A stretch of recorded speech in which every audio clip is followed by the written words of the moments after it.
Hey there, YouTube. I know it's been quite some time, 9 months and plus to be exact. But if you got that reference, you know, life be lifing. Me and the missus have we're introducing our new member of our family. If you can see the little feeties, we're proud to introduce our son Alden. So yes, you did hear that right. His name is Alden. I did name him after a Vanguard card. Sue me if you want to sue me. But I convinced my wife to let me do it. So I'm gonna hand him off to her, and then we're gonna chat for a bit, and then we're gonna do this deck profile that this new deck that I got, and we're gonna see if I still got it. Thank you. All right, guys. So, like I said, life has been lifing. We took a little bit of a hiatus from the videos and things of that of Vanguard nature. We did hear about the premium week. I'm not so happy about it, but that'll be a video for another day. I took a step back from competing in Vanguard just because in standard, in my opinion, you really can't compete with a budget deck. It's just not possible. You need all the generics, high rarity generics and things of that nature just to have a chance at playing. But I found a deck that came out in the latest set with the Skyrise set. So I'm going to give this a try to see if I can get back into the swing of things. All the other budget decks that you guys have seen over the years, those are going to go to the back burner. I probably won't bring them back up in any videos going forward. Besides maybe one or two of them, that's because of some new cards that are coming out. Like Baphometas and other things of that nature. But things like Barrow Magnets, though you will not see Barrow Magnets on my channel unless it gets a complete uptune. But going forward, we'll see how things go. But in the meantime, I'm proud to introduce the new deck, Eternal Ideal Alcasal. So I've been having fun with this. Funny enough, I got this on my birthday, which was March 2nd. A good friend, Gerard, a good friend of the channel, One Case Man, gave me the entire core for my birthday. So I've been tinkering around with the best way to build it. I am missing one or two cards from it, like the Ace unit. You need one copy of the Ace unit to really make this deck pop off. And Philia, but I'm going to get those once the new Dark States deck releases for Odium. So I'll get the Philias out of Odium. But until then, let's just jump right into it. So we're going to start with the grade 3 of the ride line. Alcasal has the ability to one place. You may search your deck for a Queen's Order. We'll get into those later. When it attacks, you can counter blast 1. If your opponent's Vanguard is a grade 3, you can call 2 rear guards, 2 units from your soul. If not, you call 1. And if you Persona Ride, you get to search your deck for 2 Queen's Orders on ride. So that's basically his entire effect. It's just to be a filter. Next is the grade 2 of the ride line. Again, when the grade 3 rides it, you search for a Queen's Order. Simple. Next, we're going to go into the grade 1 of the ride line. When you ride it from the grade 0, but you need to have the grade 0 in your ride line. You cannot choose any other one. That has to be Alcasal. You can reveal the grade 3 of your ride line and then receive what is known as a castle token from outside of your deck. This token has the ability on first play, you may check the top 7 cards of your deck by resting it and then choose 2 cards from those top 7 and stick them in your soul. And then going forward, when you rest this card, you can either check top 7 for 1 or any card in your drop zone and put it into your soul. This allows you to filter. And like I said before, you need to have the grade 0 of the ride line to complete the set. So that is our entire ride line. Next, we're going to go right into the grade 3s. We are playing 3 copies of Alcasal because Persona Ride is needed in this deck. Because your 2 Queen Orders, one is a Blitz order and one is a normal order, you cannot play the Chalice for Regalia in this deck to perform a Persona Ride because you need your main phase for your Queen Orders. So we play 3 of those. We're also playing 2 copies of Wicked Smile Yatu. Yatu is here to be nothing but a booster for the Vanguard. Whenever there are 6 or more cards in your soul, she gets the ability, she gets plus 2k and a boost, so she is always a 15k booster. And because of how the order works in the deck, which we'll get to, you can even call her out during your grade 2 turn. Those are all of our grade 3s. We're going to go into our grade 2s. We play 4 copies of Demonic Sword of Awakening Wakina. Wakina has the effect of whenever she's placed, if you have an Alcasal Vanguard, you may soul charge 1, or if you did not, choose a card in your drop zone and move it to the soul. And then if you have 10 or more cards in your soul, she gets plus 5,000. And if she's called out by your Vanguard's ability, she gets an additional plus 5,000. And then if there are in At the end of her battle, you put her back to the soul and draw a card. And if there are 15 or more cards in your soul, she gets +1 crit. Now, this card does a lot. It's really, really good and really, really balanced. But the issue with this card is it just does not get enough power to affiliate that crit. So I'm hoping in Alcasal's second wave of support, we got something to kind of give her a boost and fix that problem. Next, we play the new Mate card for Alcasal. This is Lilua. Lilua has the ability that you can't play her unless you have Alcasal as your Vanguard. She's a 20k shield, 10k grade 2. So besides that, she's basically a vanilla. She is paired up with another card in the deck, which will get you in a grade 1 slot. But she can only be played if your Vanguard is Alcasal. Next, on Oldie But a Goodie, we play 3 copies of Selfish Engraver. This is explanatory. This is from set 1. So I'm not going to go into this. It's pretty much explanatory. Next, we're playing the grade 2 of the deck. This is the grade 2 Queen's Order, which is Signalized Queen Order. This card has the ability to counterblast 1, put itself into the soul. Then you may choose 2 cards in your soul with different card names and call them to rear guard. Up to 2, not just 2, up to 2. So you can just call 1 or none at all. But this is really good during your main phase. This is what you want to use to build your board. To get anything, you want to filter cards into your soul, normal units into your soul, so you can build your board with the Queen's Order. This is one of the linchpins of your deck. If you do not have this card during your main phase, you are going to miss tempo and lose a lot of momentum. Those are all of our grade 2s. Going right into the grade 1s. We're playing 3 copies of the new Gargoyle of the deck. This is another one of the linchpins.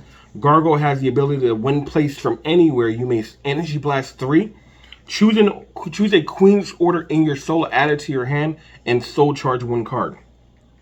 This card allows you to recycle your Queen's Order, so you can literally keep rotating one Queen's Order in and out of your soul over and over again until the game is done. The other ability this card has is what's known as an Army Arm skill. Whenever the grade 2 Lilua is on the board, during your battle phase, if Gargoyle sees Lilua being placed in the same column as him, he'll attach himself to Lilua, and for every card in your soul, he'll give Lilua +1k. If your opponent's Vanguard is grade 3, it gets +2,000 instead. So imagine a 15-card soul during your opponent's grade 3, during your turn when your opponent is grade 3, that's a 30k power bonus. But the issue with this card, like the other one, is that it gets really big, but it does not gain a crit. So that's the issue. Really, really big, 1 little damage, but the other one is really, really small with 2 damage. So that keeps the deck balanced, but they gotta fix that. Next, this is a placeholder. This will be 3 copies of Philia. Again, Philia is a well-known Dark States grade 1 unit. If you don't know, the ability is that if your opponent only has 1 or less rear guards, or you played an order this turn, she gets +5,000, and at the end of the battle, she boosted, she goes into the soul and draws you 1 card. So again, Philia was made for this deck, and the art style is exactly the same as the Vanguard and a lot of the other units in this deck. She was technically made for this deck. Next, we're playing 3 normal PGs, explanatory. Now, here are the spaces for your tech. For me, I'm playing 2 copies of Flaming Pony just to help get to that 10 spot, because there's not a lot of cards that soul charge you cards in the deck by themselves. So being able to use the castle to filter a Flaming Pony into your soul early game, or using a copy of Walkina to get it from your drop zone when you drop it for the ride cost, allows you to filter out more cards into your soul and get to that 10 spot. Next, we're playing 2 copies of Demonic Desire Devil Gormon. Gormon is here just because when the Vanguard, I didn't mention it until now, but the Vanguard also has the ability that whenever he calls cards out of his soul, if any cards are retired on a board from your call, those cards go to the soul instead of going to the drop zone. This will trigger Gormon's ability because technically it's being moved to the soul by the Vanguard's ability.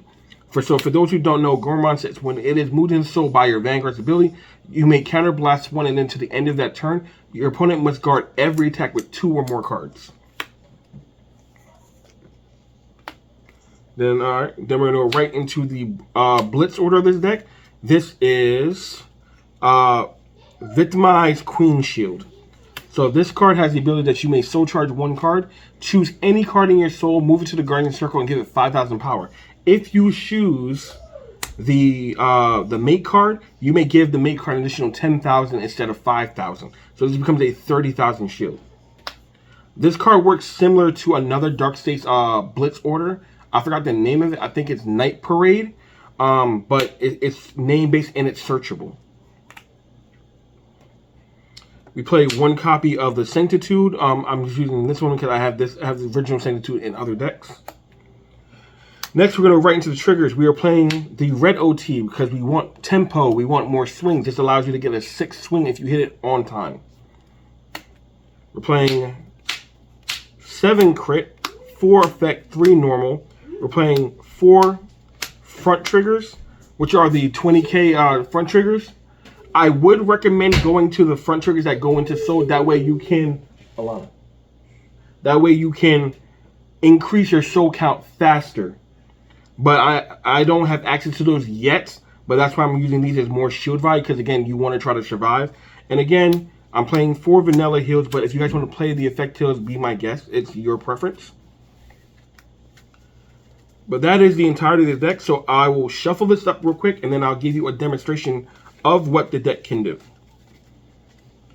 So in the meantime, while I'm shuffling, so yeah, in the last 9 months, I just started feeling a little bit burnt out, especially with the news of premium technically being canceled or moved off the shelf because of Premium Week in the Bushiroad not giving it any attention or love. So I just kind of been feeling burnt out from playing standard.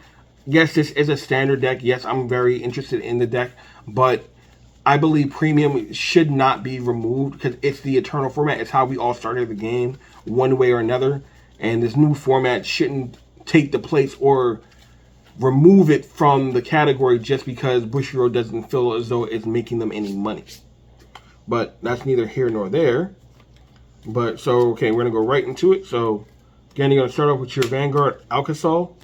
We're going to start with an opening hand. We have a crit, heal, grade 2, Wakina, and this. So we're going to return the crits as normal, even the PG as normal. Then draw 3 new cards. 1, 2, 3. Shuffle the deck up. And I'll show you what a turn from 0 to 3 looks like. So we'll draw a card. We'll discard the copy of the grade 2. Ride into the grade 1 skill. Reveal the grade 3 of our ride line. We'll get the Queen's Order. Sorry, we get the castle. We'll rest it. Check top 7. 1, 2, 3, 4, 5, 6, 7. We'll pull a Wakina and a proxy of Philia into the soul. Our Gundrums are Philias, just for this demonstration. These 2 will go to soul. We'll pass the turn to our opponent. We'll take 1 damage, no trigger. We'll stand the castle, draw again. We'll discard a crit this time. Right into the grade 2. We'll search for the Blitz order. Add it to the hand. Then shuffle the deck. And then this is where the real filtering happens. So we'll rest, check top 7. 1, 2, 3, 4, 5, 6, 7. Then we'll put a copy of Selfish Engraver into the soul. Shuffle the deck up again. Mind you, you're going to do a lot of shuffling in this deck, for this deck. Just be aware and understand that it's going to be a bit tedious. Then we're going to call out our copy of Wakina using her skill. We'll move the grade 2 from the drop zone into the soul. Then we're going to play the Queen's Order. We're going to counterblast 1, move it to the soul, then allows us to call 2 cards out. But just for the sake of this, we're only really going to call 1 because we don't need anything else. So we're going to call Philia. Philia gets plus 5,000 power. Then we're going to go to battle. We're going to attack. Skill of Philia, back to soul. Draw 1 card. Alcasal will attack. Skill drive. No trigger. Another Philia. Then we'll pass. We'll take another damage. We'll guard if we have to. We'll stand. Draw for turn. We'll go ahead and discard another grade 2. Ride into Eternal Ideal Alcasal. Skill. We'll search for another Queen's Order. This time we're going to get the grade 2 Queen's Order. Right. Add this to hand. Then we're going to go ahead and rest. Check top 7. 1, 2, 3, 4, 5, 6, 7. This time we're gonna put the thinking. What's in my hand? Sure, not the gargoyle. We'll put a copy of the grade 3 into the soul. The Utama into the soul. Then we'll go ahead and play the Queen's Order, counterblast 1, move it to the soul, and then I'll choose 2 cards to call out from the soul. I'll call Selfish Engraver and that Utama that we just got. So there are 1, 2, 3, 4, 5, 6, 7, 8 cards in our soul. Utama gets plus 2k in ability to boost. Then I will play the Philia. She gets plus 5,000. And then I'll play the Gargoyle, EB3, Gargoyle skill. I'll return the order to my hand, so charge 1 card. And then this is where you kind of need a bit of luck, but again, your opponent's at grade 2, they're throwing you on a big board. You're going to swing here. This is going to be 23. If your opponent does not take the, so you got 1, 2, 3, 4, 5, 6, 7, 8. Effect of Engraver, soul charge 1 card, that's make 9. Effect of Philia into soul, that now makes 10, I draw 1. Effective Engraver goes to soul, counter charges me with 1 because I have 10 or more cards in the soul. Then because now I have 10 or more cards in the soul, Walkina gets plus 5,000. This is now going to be another 23. Then with the boost, you're going to attack your opponent. Because they're at grade 2, you only get to call 1. We're going to call Lalua out over. Because the unit on top, or unit on the bottom got retired, it goes to the soul instead. And then effective Gargoyle, it's going to attach itself to Lalua and give it 1, 2, 3, 4, 5, 6, 7, 8, 9, 10, 11k power. So this is now 28 twin drive with a 21k rear guard. So twin drive, first check nothing, second check crit, crit to the Vanguard, power to Lalua, and then swing for 31. Now this is normally what your board is going to look like. You're going to have a 20k intercept with the ability that Gargoyle gives Lalua to not be retired by your opponent's card effects. So if they want to get rid of it, they have to swing into it, but if not, you have a 20k shield that you can use to guard. And then you have a bunch, you have the Blitz order, you have the Queen's order ready for the next turn. I did have luck enough to draw into some Persona Rise. I have a PG and a few crits to defend. So you're going to have a pretty decent sized hand depending on how the games and variables go, things of that nature. At best, you want 2 counterblasts to do all of this. With Gourmand, you need at least 3. But because of a Selfish Engraver, you can technically get away with 2. Because you'll use the order counterblast 1, Selfish Engraver to return that counterblast. Use that same counterblast for the Vanguard. And then use that last counterblast for Gourmand. So your last 3 attacks have guard restrict. So if you guys like this video, if you guys want to see more of the new decks that are coming up in Divines, Skyride or whatever else that Bushyard's going to give us for standard. I will be doing a lot more standard videos, fight videos coming up, a lot more local fights, so look forward to that every week. But I've been Mr. Budget saying, well, I'm glad to be back. I'm happy that I get a chance to revisit a card game that I love, even though I was feeling a bit burned out for the last 9 to 10 months. But regardless of that, fact of the matter is, I'm glad I'm back. I'm glad that I got something new to play with. I'm glad I have a new son, a new knight to teach and pass all this stuff down to when he gets older. But if you guys want to see more, please like, comment, subscribe down below. We're trying to get to at least 500 subscribers just so we can reach our first milestone. Well, our second milestone. Our first milestone was 200 subscribers. We crashed that out maybe a year and a half ago, but we're trying to reach 500. You guys will see a lot more of us. Your interest in our videos allows us to do more, better content and things of that nature, instead of doing these raw videos that you guys have been seeing so far. But I do appreciate all the support that I've been getting over the past couple of years, and we hope to see more of you guys in the future. I've been Mr. Budget saying we will catch you guys here next time. Peace.